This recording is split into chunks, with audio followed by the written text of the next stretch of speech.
Welcome to next exam. आज है 23 मई 2020 और 23 मई 2020 से करंट अफेयर्स के जितने भी इंपोर्टेंट क्वेश्चन बन सकते हैं सारे हम इस वीडियो में डिस्कस करेंगे और हर क्वेश्चन से रिलेटेड इंपोर्टेंट फैक्ट भी मैं आपको बताऊंगा, तो आप पूरा वीडियो बहुत ध्यान से देखिए। लास्ट में मैं आपसे क्वेश्चन नहीं पूछूंगा, उसका आंसर आपको कमेंट बॉक्स में बताना है। आज की इस वीडियो की पीडीएफ फाइल आप इस वीडियो को डिस्क्रिप्शन से डाउनलोड कर सकते हैं। पीडीएफ आप हमारे टेलीग्राम ग्रुप से भी डाउनलोड कर सकते हैं। टेलीग्राम ग्रुप पर आपको सारे पीडीएफ एक साथ मिल जाएंगे और टेलीग्राम ग्रुप का लिंक मैंने इस वीडियो के डिस्क्रिप्शन में दे दिया है, तो आप उस लिंक पर क्लिक करके टेलीग्राम ग्रुप ज्वाइन कर सकते हैं। तो चलिए स्टार्ट करते हैं। पहला क्वेश्चन है, हाल ही में अंतरराष्ट्रीय जैव विविधता दिवस कब मनाया गया है? तो अभी 22 मई को अंतरराष्ट्रीय जैव विविधता दिवस मनाया गया। तो इस क्वेश्चन का सही ऑप्शन सही है। अब तुरंत माइंड में क्लिक कर जाना चाहिए कि आखिर ये अंतरराष्ट्रीय जैव विविधता दिवस यानी कि इंटरनेशनल बायोडायवर्सिटी डे आखिर मनाया क्यों जाता है? तो ह्यूमन एक्टिविटी की वजह से जैव विविधता में जो कमी आ रही है उसके बारे में जागरूकता बढ़ाने के लिए हर साल 22 मई को ये अंतरराष्ट्रीय जैव विविधता दिवस मनाया जाता है।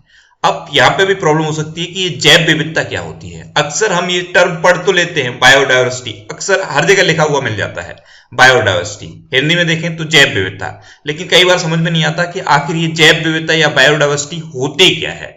तो आपने हमारे नेचर में बहुत सारी चीजें देखी होंगी, जैसे पेड़ पौधों की अलग अलग प्रजातियां होती हैं, ऐसे ही जानवरों की अलग अलग प्रजातियां होती हैं। इवन जो जलीय जीव हैं, जो समुद्र में पाए जाते हैं, नदियों में पाए जाते हैं, उनकी भी बहुत सारी प्रजातियां होती हैं। तो बहुत सारी विविधता है, यानी कि बहुत अलग अलग तरह की चीजें हमारे नेचर में हैं। लेकिन नेचर की ये खासियत है कि हर चीज हमारे लिए इंपॉर्टेंट है। तो ये जो अलग अलग तरह की चीजें हमारे नेचर में है, इसी को हम कहते हैं जैव विविधता, और ये हमारे लिए बहुत इंपॉर्टेंट है। अगर कोई भी चीज नेचर में कम हो जाती है तो उसका साइड इफेक्ट दिखने लगता है। तो ये जैव विविधता बनी रहे। एक्चुअल में होता क्या है, ह्यूमन एक्टिविटी की वजह से जैव विविधता में कमी आती है। हम पहले जंगलों में जब इंसान रहता था तो उसके बाद हमने जंगलों को काट के वन को काट काट के घर बनाना शुरू किया। उसके बाद थोड़ा और इंसान डेवलप हुआ तो रोड के लिए वन को काटना शुरू किया। उसके बाद अब आपने देखा होगा जो सुरंग बनती हैं, पहाड़ों को तक काट दिया जाता है। इससे जैव विविधता पर इफेक्ट पड़ता है, और जब जैव विविधता पर इफेक्ट पड़ता है तो ह्यूमन पर इफेक्ट पड़ता है। तो मानवीय गतिविधियों की वजह से जैव विविधता में जो कमी आ रही है उसके बारे में जागरूकता बढ़ाने के लिए हर साल 22 मई को ये अंतरराष्ट्रीय जैव विविधता दिवस मनाया जाता है। अच्छा, इसको मनाता कौन है? तो इसको यूनाइटेड नेशन मनाता है। यूनाइटेड नेशन, इसकी स्थापना कब हुई थी? 24 अक्टूबर 1945 को। 24 अक्टूबर को हुई थी, इसीलिए हर साल 24 अक्टूबर को यूनाइटेड नेशन डे मनाया जाता है। यूनाइटेड नेशन का हेडक्वार्टर कहां पे है? न्यूयॉर्क में। और यूनाइटेड नेशन के प्रेजेंट टाइम पे सेक्रेटरी जनरल कौन है? Antonio Guterres. अब ये इंपोर्टेंट डे वाला क्वेश्चन है, तो आप वीडियो को पॉज करिए और मई में जितने भी इंपोर्टेंट डे मैंने आपको बताए हैं सारे बिल्कुल सीक्वेंस में आप कमेंट बॉक्स में लिखिए। आज के इस वीडियो का हम टारगेट रखते हैं 40,000 लाइक का। तो अगर ये वीडियो आपको अच्छा लगता है, हेल्पफुल लगता है, तब आप इस वीडियो को लाइक और शेयर जरूर किया करो। और मैं आपको भी बोलता हूं, डेली मॉर्निंग में उठकर सबसे पहले अपने लिए टारगेट फिक्स करो, चाहे छोटा सा ही टारगेट फिक्स करो, लेकिन डेली मॉर्निंग में उठकर सबसे पहले अपने लिए टारगेट फिक्स करो और फिर अपना पूरा दिन उस टारगेट को अचीव करने में लगा दो। आपकी लाइफ ऑटोमेटिकली अच्छी हो जाएगी। नेक्स्ट क्वेश्चन है, हाल ही में एयरटेल अफ्रीका ने कोविड-19 से प्रभावित बच्चों और परिवारों की मदद के लिए किसके साथ समझौता किया है? तो अभी एयरटेल अफ्रीका ने कोविड-19 की वजह से जो बच्चे प्रभावित हुए हैं और उनके परिवारों की मदद के लिए यूनिसेफ के साथ समझौता किया है। तो इस क्वेश्चन का सही ऑप्शन सही है। यूनिसेफ यानी कि यूनाइटेड नेशन चिल्ड्रंस फंड, इसकी स्थापना कब हुई थी? 1946 में। इसका हेडक्वार्टर कहां पे है? न्यूयॉर्क में। और इसके प्रेजेंट टाइम पे हेड कौन है? Henrietta H Fore. कौन है? Henrietta H Fore. Next question है, हाल ही में किस राज्य सरकार ने ब्रेक द चेन कार्टून अभियान शुरू किया है? तो अभी केरल गवर्नमेंट ने ब्रेक द चेन कार्टून अभियान शुरू किया। तो इस क्वेश्चन का बी ऑप्शन सही है। अब केरल की जो प्रेजेंट टाइम पे स्वास्थ्य मंत्री हैं के शैलजा, उन्होंने इसको शुरू किया है। और इसकी टैगलाइन कहें या इसकी थीम कहें, SMS है। टैगलाइन कहिए आप, थीम कहिए या नारा कहिए। इसका नारा है SMS। और पहले एस का क्या मतलब है? इसका मतलब है सैनिटाइजिंग, यानी कि अपने हाथों को आपको सैनिटाइज करना है, चाहे वो आप हैंड वॉश से करें या सैनिटाइजर से करें। तो पहले एस का मतलब है सैनिटाइजिंग। दूसरे एम का मतलब है मास्क, यानी कि आपको मास्क पहनना है, और तीसरे एस का मतलब है सोशल डिस्टेंसिंग, तो इसका ये नारा है SMS। तो ब्रेक द चेन कार्टून अभियान अभी केरल ने शुरू किया है। अब केरल ने शुरू किया तो मैप में देखिए, यह है केरल। केरल की कैपिटल क्या है? तिरुवनंतपुरम। केरल के चीफ मिनिस्टर कौन है? पिनरई विजयन। और केरल के प्रेजेंट टाइम पे गवर्नर कौन है? आरिफ मोहम्मद खान। अब बात केरल की है तो केरल में है पेरियार वन्यजीव अभ्यारण्य और केरल में ही शांत घाटी है। ये दोनों बहुत इंपॉर्टेंट हैं, दोनों आपको याद रखने हैं। अच्छा, केरल में भी तिरंगा पहल शुरू हुई थी। ये रैपिड स्क्रीनिंग के लिए शुरू हुई। इसमें क्या था? एक गाड़ी पर तिरंगा बना हुआ था, उसमें 2 माइक्रोफोन लगे हुए थे, 2 कैमरा लगे हुए थे और थर्मल मीटर वो लगा हुआ था। तो ये थी तिरंगा पहल, ये केरल में शुरू हुई थी। केरल में ही अभी कोविड-19 के पेशेंट की सेवा के लिए कर्मी बोट रोबोट लॉन्च हुआ था और केरल में ही कोविड-19 रोकथाम कार्यक्रम के लिए आयुर रक्षा क्लिनिक शुरू हुए थे। तो इतने करंट अफेयर्स हैं अभी केरल से रिलेटेड, ये आपको याद रखने हैं। नेक्स्ट क्वेश्चन है, हाल ही में जम्मू कश्मीर लोक सेवा आयोग का नया अध्यक्ष किसे नियुक्त किया गया है? तो अभी BR शर्मा को जम्मू कश्मीर लोक सेवा आयोग का नया अध्यक्ष अपॉइंट किया गया है। ये हैं BR शर्मा और इन्हीं को अब जम्मू कश्मीर लोक सेवा आयोग का नया अध्यक्ष अपॉइंट कर दिया गया है। अब जम्मू कश्मीर, तो जम्मू कश्मीर के प्रेजेंट टाइम पे लेफ्टिनेंट गवर्नर कौन है? गिरीश चंद्र मुर्मू। ये जम्मू कश्मीर के पहले लेफ्टिनेंट गवर्नर हैं। नेक्स्ट क्वेश्चन है, हाल ही में वर्ल्ड बैंक ने कितने विकासशील देशों को 160 अरब डॉलर देने की घोषणा की है? तो अभी वर्ल्ड बैंक ने 100 विकासशील देशों को 160 अरब डॉलर देने की घोषणा की है। तो इस क्वेश्चन का बी ऑप्शन सही है। अभी कोविड-19 की वजह से जितने भी डेवलपिंग कंट्री हैं उन पर जो इफेक्ट आया है, उन्हीं की वजह से वर्ल्ड बैंक ने इन 100 कंट्रीज को 160 अरब डॉलर देने की घोषणा की है। अब ये घोषणा वर्ल्ड बैंक ने की है। तो वर्ल्ड बैंक की स्थापना कब हुई? 1944 में। वर्ल्ड बैंक का हेडक्वार्टर कहां पे है? वॉशिंगटन DC में। वर्ल्ड बैंक के प्रेजेंट टाइम पे प्रेसिडेंट कौन है? David Malpass. और वर्ल्ड बैंक की प्रेजेंट टाइम पे MD एंड CFO कौन है? अंशुला कांत। नेक्स्ट क्वेश्चन है, हाल ही में किस राज्य सरकार ने मानसून के बाद होने वाली मौसमी इन्फ्लुएंजा यानी कि सीजनल इन्फ्लुएंजा N1H1 के लिए राज्यव्यापी टीकाकरण शुरू किया है? तो जो मानसून आते हैं उसके बाद जो सीजनल इन्फ्लुएंजा फैलता है उसके लिए राज्यव्यापी टीकाकरण शुरू किया है हरियाणा ने। तो इस क्वेश्चन का ए ऑप्शन सही है। अब ये हरियाणा ने शुरू किया, तो ये है मैप में हरियाणा। हरियाणा की कैपिटल क्या है? चंडीगढ़। हरियाणा के चीफ मिनिस्टर कौन है? मनोहर लाल खट्टर। और हरियाणा के प्रेजेंट टाइम पे गवर्नर कौन है? सत्यदेव नारायण आर्या। नेक्स्ट क्वेश्चन है, हाल ही में जारी रिपोर्ट के अनुसार आयुष्मान भारत के लाभार्थियों की संख्या कितने करोड़ पहुंची है? तो अभी एक रिपोर्ट जारी की गई और इस रिपोर्ट के अकॉर्डिंग अब भारत में आयुष्मान भारत के जो लाभार्थी हैं वो 1 करोड़ से ज्यादा हो चुके हैं। तो इस क्वेश्चन का सी ऑप्शन सही है। आयुष्मान भारत योजना, इसको कब लॉन्च किया गया था? इसको 23 सितंबर 2018 में लॉन्च किया गया था। प्रधानमंत्री नरेंद्र मोदी ने हर गरीब परिवार को 5 लाख का हेल्थ कवर देने के लिए आयुष्मान भारत योजना को शुरू किया था और अब इसके जो लाभार्थी हैं वो 1 करोड़ से ज्यादा हो चुके हैं। नेक्स्ट क्वेश्चन है, हाल ही में किस राज्य सरकार ने अम्फान के बाद पुनर्निर्माण के लिए 1000 करोड़ का कोष गठित किया है? तो अभी आपको पता है अम्फान की वजह से सबसे ज्यादा इफेक्ट हुआ है पश्चिम बंगाल पर, इसीलिए पश्चिम बंगाल गवर्नमेंट ने अब अम्फान के बाद रिकंस्ट्रक्शन के लिए 1000 करोड़ का कोष गठित किया है। तो इस क्वेश्चन का बी ऑप्शन सही है। अब पश्चिम बंगाल ने गठित किया, तो ये है मैप में पश्चिम बंगाल। पश्चिम बंगाल की कैपिटल क्या है? कोलकाता। पश्चिम बंगाल की चीफ मिनिस्टर कौन है? ममता बनर्जी। और पश्चिम बंगाल के प्रेजेंट टाइम पे गवर्नर कौन है? जगदीप धनखड़। अच्छा, पश्चिम बंगाल में ही अभी शधाने ऐप लॉन्च हुआ था। पश्चिम बंगाल में ही एक और ऐप लॉन्च हुआ था, उसका नाम क्या है? Exit app.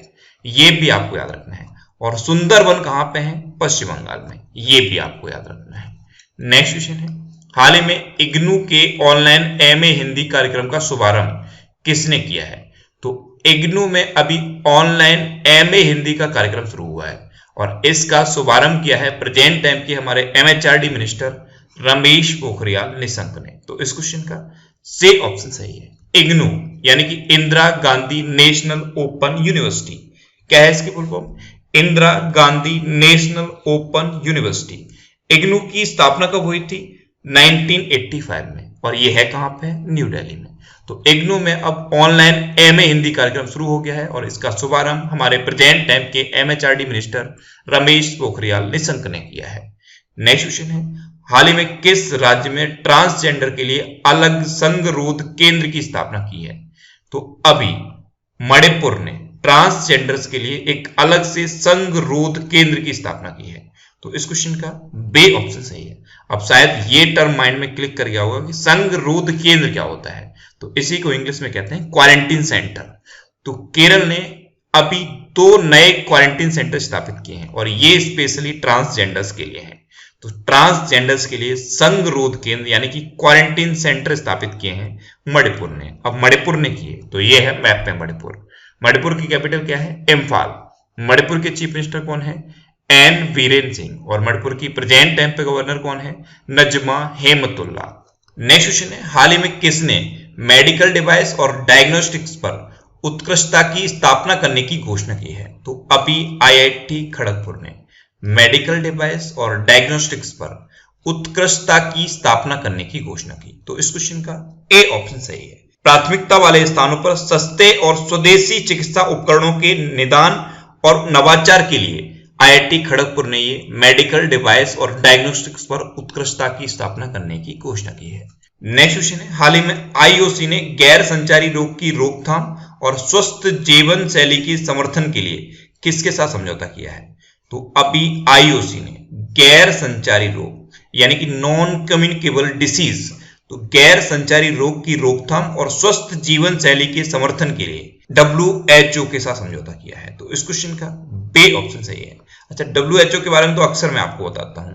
IOC यानी कि इंटरनेशनल ओलंपिक कमेटी, इसकी स्थापना कब हुई थी? 1894 में। इसका हेडक्वार्टर कहां पे है? लुसाने में, स्विट्जरलैंड में है लुसाने, और यहीं पे इसका हेडक्वार्टर है। और इसके प्रेजेंट टाइम पे प्रेसिडेंट कौन है? थॉमस वाक। कौन है? थॉमस वाक। नेक्स्ट क्वेश्चन है, हाल ही में चाय के लिए जोरहाट ए नीलामी मंच का उद्घाटन कहां किया गया है? तो अभी असम में चाय के लिए जोरहाट ए नीलामी मंच का उद्घाटन किया गया। तो इस क्वेश्चन का सी ऑप्शन सही है। असम विधानसभा के जो प्रेजेंट टाइम पे अध्यक्ष हैं HN गोस्वामी, इन्होंने भारतीय चाय बोर्ड के द्वारा लॉन्च की गई चाय के लिए जोरहाट ए नीलामी मंच का उद्घाटन किया है। अब इसका उद्घाटन असम में हुआ है, तो मैप में देखिए, यह है असम। असम की कैपिटल क्या है? दिसपुर। असम के चीफ मिनिस्टर कौन है? सर्बानंद सोनोवाल। और असम के प्रेजेंट टाइम पे गवर्नर कौन है? जगदीश मुखी। अच्छा, जब भी असम की बात आती है मैं आपको हमेशा बताता हूं, असम में है काजीरंगा नेशनल पार्क। और काजीरंगा नेशनल पार्क किसके लिए प्रसिद्ध है? एक सींग वाले गैंडे के लिए। अच्छा, इसके अलावा एक और नेशनल पार्क इंपोर्टेंट है असम का, उसका नाम क्या है? मानस नेशनल पार्क। नेक्स्ट क्वेश्चन है, हाल ही में किसने लीडिंग द गेम वेबिनार श्रृंखला का शुभारंभ किया है? तो अभी आईसीसी ने लीडिंग द गेम वेबिनार श्रृंखला का शुभारंभ किया। तो इस क्वेश्चन का बी ऑप्शन सही है। 100% क्रिकेट के लिए लीडिंग द गेम वेबिनार श्रृंखला का शुभारंभ किया गया है। 100% क्रिकेट के लिए महिलाओं के खेल का जश्न मनाने के लिए और खेल के प्रशंसकों द्वारा जितनी भी चीजें पसंद की जाती हैं उन सब के लिए लीडिंग द गेम वेबिनार श्रृंखला का शुभारंभ हुआ है। अब आईसीसी ने किया, तो आईसीसी यानी कि इंटरनेशनल क्रिकेट काउंसिल, इसकी स्थापना कब हुई? 1909 में। इसका हेडक्वार्टर कहां पे? दुबई में। इसके प्रेजेंट टाइम पे चेयरपर्सन कौन है? शशांक मनोहर। और इसके प्रेजेंट टाइम पे सीईओ कौन है? मनु साहनी। अच्छा, अभी आईसीसी ने गेंद को चमकाने के लिए थूक के इस्तेमाल पर बैन लगाया है, ये भी आपको याद रखना है। नेक्स्ट क्वेश्चन है, हाल ही में अमेरिकी सरकार का क्लाउड प्रोजेक्ट किसने जीता है? तो अभी गूगल ने अमेरिकी गवर्नमेंट का $10 बिलियन का क्लाउड प्रोजेक्ट जीता। तो इस क्वेश्चन का बी ऑप्शन सही है। और गूगल ने ये अमेजन से जीता है। तो गूगल ने अमेरिकी गवर्नमेंट का $10 बिलियन का क्लाउड प्रोजेक्ट जीता है। अब लास्ट वीडियो के क्वेश्चन का आंसर। लास्ट वीडियो में मैंने आपसे क्वेश्चन पूछा था कि हाल ही में किस देश ने अपने नए मानचित्र में काला पानी क्षेत्र पर अपना दावा किया है? तो तो अभी नेपाल ने इंडिया और नेपाल के बीच में एक डिस्प्यूटेड रीजन है काला पानी रीजन, इस पर अपना दावा पेश किया है। तो इस क्वेश्चन का बे ऑप्शन सही था और लगभग सभी स्टूडेंट ने इसका आंसर सही दिया है। मोस्टली स्टूडेंट ने इसके बारे में डिटेल में लिखा, मैं आपको एक बार फिर बोलूंगा क्वेश्चन के बारे में आपको जितना ज्यादा से ज्यादा पता हो आप लिखा करो, क्योंकि जो चीजें आप लिख देते हो फिर उन्हें आप कभी नहीं भूलते। अब आपके लिए आज का क्वेश्चन है, हाल ही में किस राज्य में दीदी वाहन सेवा शुरू हुई है? 4 ऑप्शन दिए गए हैं, इनमें से आपको अपना आंसर बताना है। और इसके अलावा हम हमारे फेसबुक पेज पर previous year question daily post करते हैं, तो आप फेसबुक पर नेक्स्ट एग्जाम सर्च करके हमारा फेसबुक पेज ज्वाइन कर सकते हैं, क्योंकि प्रीवियस ईयर क्वेश्चन आपको बहुत हेल्प करते हैं। अगर आपको किसी क्वेश्चन में कोई डाउट होता है या आपको अपने करियर से रिलेटेड भी कोई भी प्रॉब्लम है, तो आप इंस्टाग्राम पे इंद्रेश आरसी INDRESHRC इंस्टाग्राम पे इंद्रेश आरसी सर्च करके आप मेरे साथ जुड़ सकते हैं और कोई भी डाउट, कोई भी confusion without any hesitation discuss कर सकते हैं। अच्छा, आज की इस वीडियो का टारगेट जरूर याद रखना। आज की इस वीडियो का टारगेट है 40,000 लाइक का। तो अगर ये वीडियो आपको अच्छा लगा है, हेल्पफुल लगा है, तब आप इस वीडियो को लाइक और शेयर जरूर किया करो। और आपके पास जो भी स्टडी रिलेटेड व्हाट्सएप और फेसबुक ग्रुप हैं, उनमें आप इस वीडियो को शेयर जरूर कर दिया करो। तो ये था आज का हमारा करंट अफेयर्स का वीडियो। आपको ये वीडियो कैसा लगा प्लीज कमेंट बॉक्स में जरूर बताना। और अगर अभी तक भी आपने हमारे इस चैनल को सब्सक्राइब नहीं किया है तो इसे आप सब्सक्राइब जरूर कर लीजिए। आपको इस चैनल से निश्चित ही मदद मिलेगी। जब भी आप इसे सब्सक्राइब करेंगे तो बराबर में एक बेल आइकन बन के आएगा, आप उस बेल आइकन पर जरूर क्लिक कर लें, जिससे कि आपको डेली मॉर्निंग में करंट अफेयर्स की वीडियो मिलती रहे। Next exam always with you. Thanks for watching.